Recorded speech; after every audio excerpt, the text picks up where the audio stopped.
34-year-old mother and her 11-year-old daughter, who dashed Lacey, have been reported missing. At first, it seems like a simple disappearance, but a serial killer is already operating in the area, still free. A police officer enters the mother's office. The room looks almost untouched. He raises his camera. Flash. Then he sees her. 11-year-old Lacey Cannon tied to a chair, head down, motionless. He takes another photograph. Flash. And something changes. Years would pass before the full truth came out. Beginning with the moment that girl in the photograph was found alive. Happens. When I started to take the photograph, she kind of turned and looked up at me. It's kind of like seeing someone rise from the dead. I woke up, I heard, and I thought, is there someone taking pictures? And I turned my head, and when I did, I heard a man say, "This one's a..." Okay, lady, are you still awake? Yes, ma'am. You are such a brave little girl. The year is 1995. Lacey Phillips lives with her parents, Mary and James, and her two older siblings in the small town of Bald Knob, Arkansas. On June 6th, during summer break, her sister Darla drops her off at their mother's workplace, the local county tax office, before a scheduled dentist appointment. It's an ordinary afternoon, until it isn't. Darla leaves to spend the night at a friend's house, not knowing that it will be the last time she will ever see her mother. I walked inside the office and we were talking, laughing, no big deal. And my mom went to, kiss me goodbye, tell me I love you. The last thing I said to my mom is, "I love you. I will see you later." A few hours pass. At home, Lacey's father, James, and her brother, Jesse, begin to worry.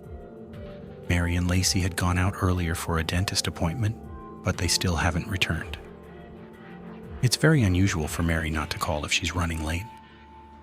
As the evening turns into night, their concern grows into fear. Finally, James calls the police. The dispatcher speaks with the panicked father, trying to gather as much information as possible. Ben. You got a mother and daughter that haven't been seen or heard from since 3 o'clock in the afternoon. The red flags are waving, so to speak. I was at home shortly after midnight when I received the call, so it only took me about, 5 minutes or so to get to that location. He asks where Mary and Lacey were last seen and where they might have gone. Investigators soon learned that before the dentist appointment, Mary had been working at the local county tax office. Detectives immediately focus on that location. In missing person investigations, time is critical, and every minute matters. An officer is sent to Mary's workplace, hoping they might still find her and Lacey. When the deputy arrives at the tax office parking lot, something immediately catches his attention. The lot is completely empty, except for one pickup truck parked near the side of the building. The officer runs the license plate number. The truck belongs to Mary Phillips. He walks toward the front of the building and knocks on the door. There is no answer. When he tries the handle, he notices the door is unlocked. Carefully, the officer steps inside the dark office and begins looking around. As his flashlight scans the room, he suddenly sees something on the floor. It's the body of a young woman. She appears to have been badly beaten, and her hands are tightly bound behind her back. The officer quickly checks for signs of life, but she is unresponsive. Even an experienced officer struggles to process what he's seeing. He immediately calls for backup and begins documenting the crime scene. As he photographs the area, he notices something else, a trail of blood leading toward a closed door. Thinking the victim may have struggled in another room, the officer carefully approaches the door and slowly opens it. Inside is a small bathroom with a toilet and sink. But what he sees in the middle of the room is even more disturbing. An 11-year-old girl is tied to a chair. She is slumped forward, covered in blood, and completely motionless. It looks as though she has been struck in the head multiple times. It happens. And when I started to take the photograph, she kind of turned and looked up at me.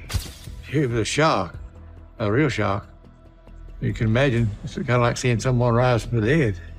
Well, immediately I told the other officers that we need to get an ambulance down there, that she was still alive. Investigators desperately need answers.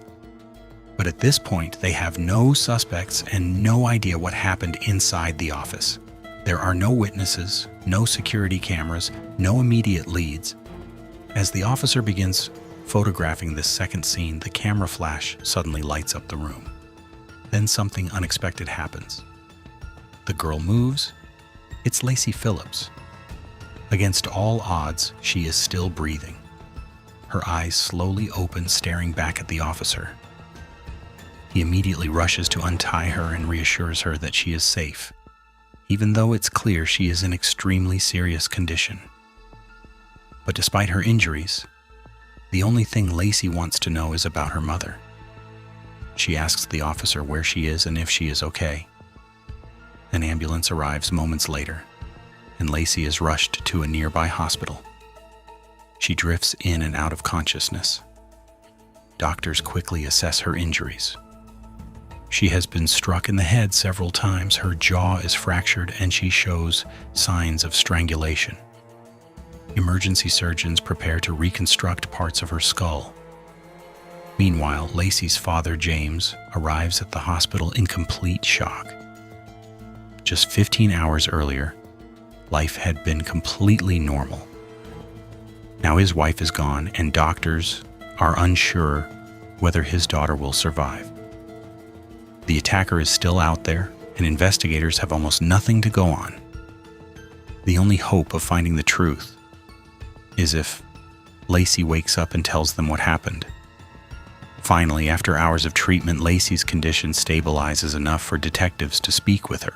Investigators enter her hospital room with a recorder, hoping she can remember anything that might help. Okay, Lacey, are you still awake, hon? Yes, ma'am. Do you remember at all what it looked like? It is June 7th when Lacey finally begins to tell her story. She explains what happened the previous afternoon. I woke up from Children's Hospital and I was in ICU. They asked me to tell my story as to what happened. I think the details of that day are just engraved in me and part of me. On June 6th, around 4 p.m., Lacey was at her mother's workplace, the county tax office. Mary was finishing her final tasks before taking Lacey to her dentist appointment. They were just about to leave.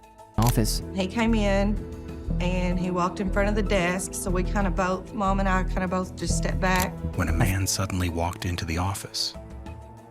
At first, they assumed he was simply another customer, but something felt wrong. The man was wearing latex gloves. In his hands, he carried a coil of wire and a pistol. He pointed the gun at them and announced that it was a robbery. Mary, terrified, instinctively moved to protect her daughter, but the man ordered her to come closer. He then tied Mary's wrists tightly with the wire. Next, he forced Lacey into the bathroom and made her sit in a chair. So I sat in it, and he tied both my arms to the chair behind my back. And I said, "Don't hurt my mama." And he said, "I'm not gonna hurt your mama, I'm gonna hurt you." Without warning, he struck her in the head with the butt of his gun. Everything went dark. Sometime later, Lacey regained consciousness. She was still tied to the chair, unable to move. Terrified, she began screaming for her mother. I'm just looking all around, and there's just blood absolutely everywhere. Suddenly, the bathroom door opened. For a brief moment, Lacey hoped it was her mother coming to help her, but instead the attacker walked back into the room. He was furious that she had been yelling. Afraid that someone nearby might hear her, he grabbed Lacey by the neck and began strangling her. Believing she was dead, he left the room and disappeared, but he didn't realize that Lacey was still alive. For more than 12 hours, she remained tied to the chair, slowly weakening as she struggled to stay conscious. Finally, late the next morning, she heard a strange, clicking sound. It was the sound of a camera. She turned her head and saw a police officer taking pictures. It took a few times after I heard the clicking noise to realize what it was. I wanted to move, but my body just wouldn't let me move. And so then I just stopped and listened. And then that's when I told myself that clicking noise. I said, is someone taking a picture? Someone had finally found her. Thanks to Lacey's incredible courage, investigators are able to gather crucial information about the attacker. She describes the man in great detail, from his clothing to his physical appearance. And I just sat there for a second, and I said, can you untie me, please? I remember people kept asking me questions, and I was answering them, but I kept saying, where's my mom? Is my mom okay? I really thought that maybe mom was in the hospital too, and that, maybe she had got hurt. Then she remembers something important. A tattoo? When officers hear this description, they quickly connect it to a known criminal, 31-year-old Jack Jones. On June 7th, 1995, Jack Jones is officially arrested for the rape and murder of Mary Phillips and the attempted murder of Lacey. In April 1996, his trial begins.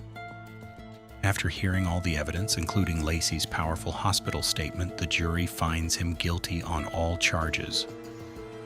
The judge sentences him to death for Mary's murder.